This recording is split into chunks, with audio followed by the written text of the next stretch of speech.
Now that I know that you can, you had better start giving me answers or I blow a head right through your face.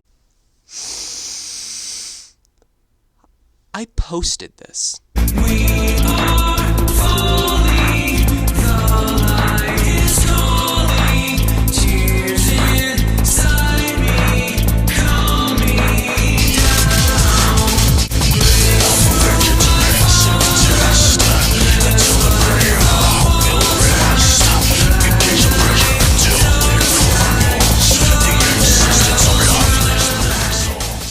Carbon invasion, oh carbon invasion, where do I start?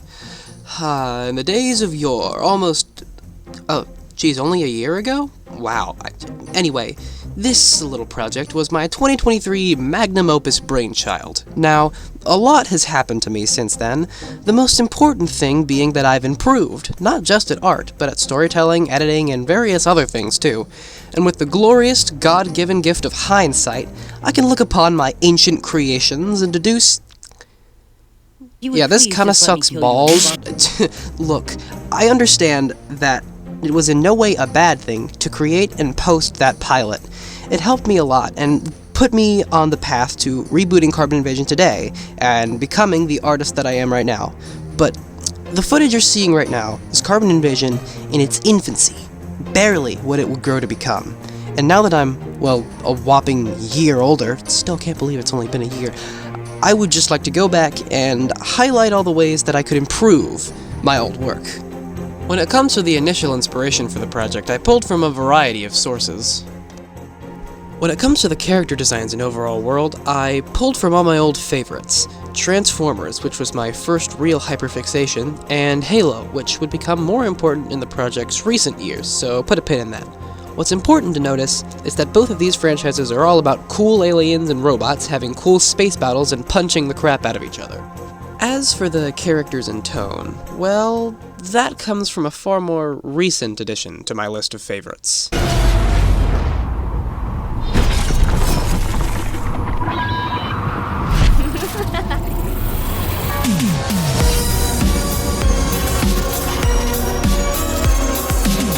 Episode 5 was the most recent episode of Murder Drones when I began work on Carbon Invasion, but I had actually joined the fandom when only episode 2 was out. I'm an old-timer, I've been here from the beginning. But after watching the pilot and second episode, I was instantly hooked, and thirsty for more content. This led me to checking out other projects by the creator, Liam Vickers, which ultimately inspired me to actually make Carbon Invasion. Of course, having a monkey-see, monkey-do brain like mine led to some unfortunate tonal consequences. I wasn't as good at balancing comedic and serious tones as Liam Vickers was, which led to moments in CI that didn't really emotionally land the way they should, because the humor had previously primed you not to take anything seriously. I'm better at this sort of thing now, but as my ideas progressed, and the plan I had for the series shifted, I began to realize that it was becoming almost unrecognizable from my original vision, or rather lack thereof. I threw that pilot together in one night with strings and duct tape. No flippin' wonder I changed my mind about the direction of the story. The pilot in episode 1, which are separate but both canon, which I know is confusing, are plagued with issues such as these. And the second episode would be slightly better if I could actually see anything! This is more a product of technical limitations than artistic skill, but this problem is born from the way I recorded these clips. First, I would draw them on my iPad with my free drawing software.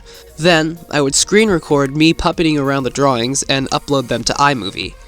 Then, because iMovie sucks and would mess up the audio if you tried to export any video longer than 2 seconds, I would have to re-screen record the entire thing again, potentially multiple times over, before the video was finished. And that is what led to this horrendous compression and darkening.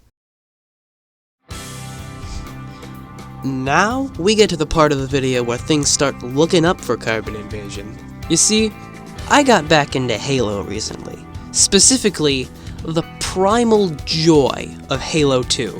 While I was only able to play the Master Chief Collection version, so I didn't get the exact original experience, This game still made a massive impression on me when I went in and replayed it.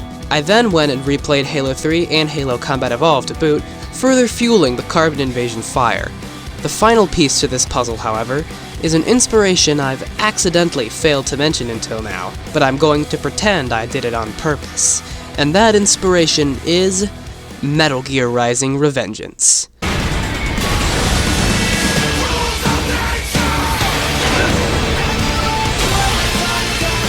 This game introduced me to the Metal Gear franchise, which I then branched out to and became even more inspired by. Carbon Invasion's new tone was set. Epic battles with complex characters and deep lore, all to the backdrop of a deathly beautiful dystopia. Oh yeah, it's all coming together. First order of business is realizing that quote-unquote show was a little over my pay grade, so I'll be scaling back to a webcomic. Without the need for movement, editing, or voice acting, it will be much easier to complete large chunks of the project. Second, while every character will be receiving a redesign because the art style has changed, I don't want to spoil the entire freaking comic, so I'll just keep it to our main characters for this video. The first design in the chopping block is our leading lady, Agent Catherine, and Circuit too, but I'll talk about him in a second. Her design was based on Spartan's Mjolnir armor in part, but it draws more inspiration from Cortana, really, and some of the later female Spartan designs. As you can see, she started life as a little bean person, with very cartoony and squashed proportions. She has skin-tight metal super armor with a tech line on the chest and, a protective plate. All that plus a collar and pretty cool visor that can be flipped down when entering combat. And it even lights up with cool eyes that move to show her emotions. While not a terrible design, a lot of the elements feel kinda random and arbitrary, with no real direction or sense of unity. I will say that the color palette is actually really good though, and remains consistent for the future of her design. Circuit's design, however, and by extension all of the cytogens, is practically perfect already. Despite lacking in some areas in tactile skill, the fundamentals behind his design are pretty darn solid. Some might say, Metal Gear solid. He's an excellent blend of functional simplicity and style. A jet black 7-foot-tall space robot with sharp antennae and a sleek cloak, contrasted beautifully with a neon blue light-up face that makes the design pop. A walking silhouette that's easy to draw and still looks pretty cool. Apart from some minor design tweaks, this is gold, not gonna lie. Their designs changed a little by episode 2, but I still wasn't quite happy with how they looked. So, when I went for redesigning everything to make it into a comic, I made a few sweeping changes. Now we get into the juicy part, which is talking about the actual redesigns. Here we go! This is the redesigns for Robodio and Julie Independence Day. I broke up the colors on Kathy a little better and gave her a cool jacket because Devil May Cry has brainwashed me into loving cool jackets. I also tweaked the shape language, as it's important for her to read as both dangerous and dependable, so I used a combination of square and triangular motifs to achieve an effect of a cool powerhouse character, with a few circular shapes here and there to hint that under all of that drama, she might still have a softer side. I also gave her little hair tufts on the side of her head for a little bit of spice.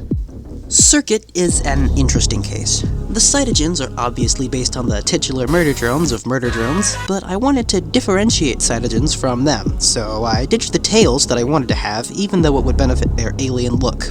Of course, now I realize that there is nothing urgent under the sun, so I added the tails. I also gave him little wrist cuffs and made his antenna super skinny as well.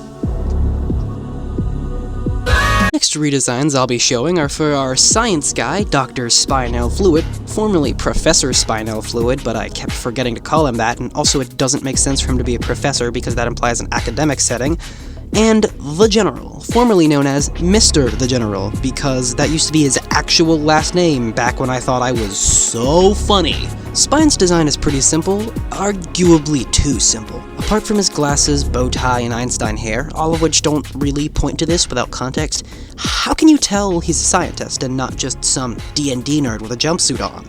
It's very unclear and honestly kind of boring. As for the General, there pretty much is no design. He was supposed to be a mysterious figure that was always shrouded in darkness, but then I thought it would be funny if that darkness followed him everywhere, cartoonishly bending to constantly keep his appearance obscured.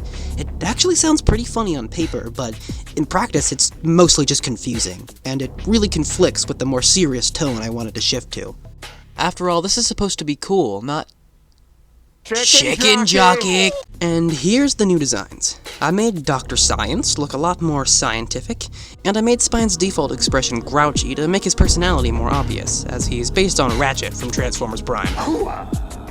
As for the General, I still wanted to maintain a slight bit of his goofy beginnings, so his new name is General Arnold Shod Gunn, or just General Gunn for short. His design is heavily inspired by Solid Snake, but with a skin color swap to make it less obvious. No! That is not Solid Snake!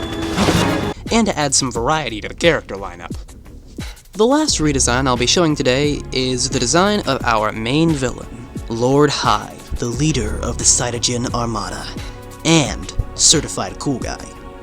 I made a few mistakes when introducing this guy. I wanted him to feel like a near unstoppable continent of a guy. I wanted him to have a fear factor to him, be intimidating. I wanted him to have aura. But in the first episode, he's kind of a pushover, and his design takes mild inspiration from the Tallest from Invader Zim, and they, well... Wait! Why steer around the Earth when we can just blow it up? Yeah! We're great at blowing stuff up! What is that? It appears to be a... are morons. So I decided to take him back to his villain roots and draw from his main inspiration, Megatron, plus some influence from Warhammer 40k and its Space Marines, topping it off with a heaping helping of Doomslayer. Ta-da! As you can see, Hive is a lot bulkier and sharper now, with a repeated polygonal motif to make him look angular and dangerous. I also gave him an extra weapon. In the original episode, he uses a laser shotgun battle axe thing, and while that's really cool, I also wanted to make him look kind of like a knight, again with the Warhammer inspiration, so I gave him a giant sword. And when I reintroduce him in the comic, rest assured, he will have aura.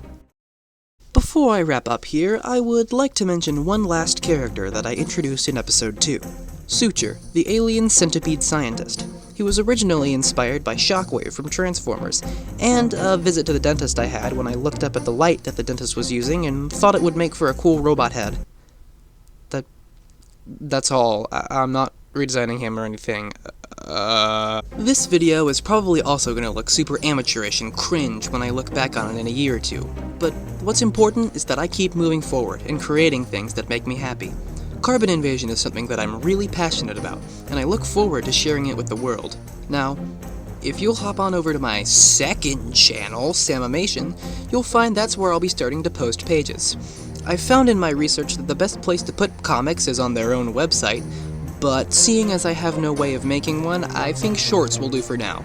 I'll be trying to add new pages every 1 to 2 weeks, depending on how distracted I get, but whenever I start posting it, please, go read my thing. Now do all the stuff, subscribe, bell, and share this thing so that I can start making those dollar bills!